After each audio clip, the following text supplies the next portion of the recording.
Sili sa upo.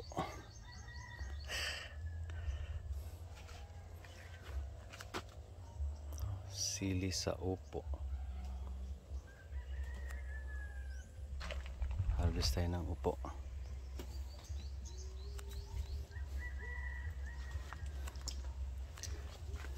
So update sa ating sili. May nabuhay, may namatay. Oh, yan. May nabuhay, may namatay.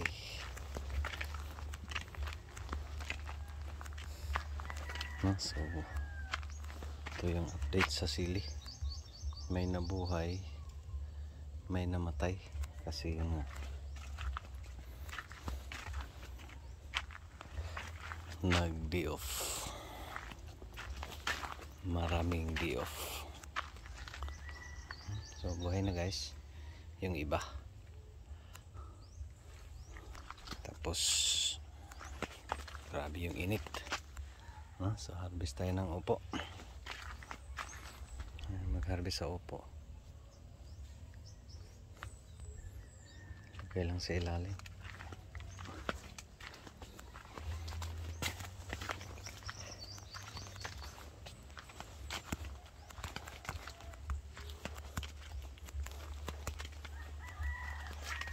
Yan yung pasilip sa sili.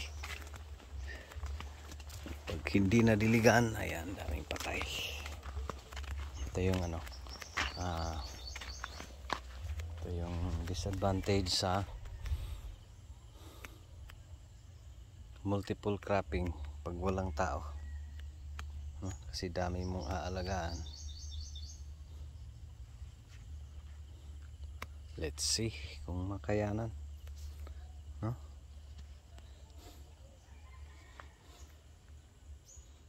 Short video, short update sa sili. Daming patay, meron ding nabuhay.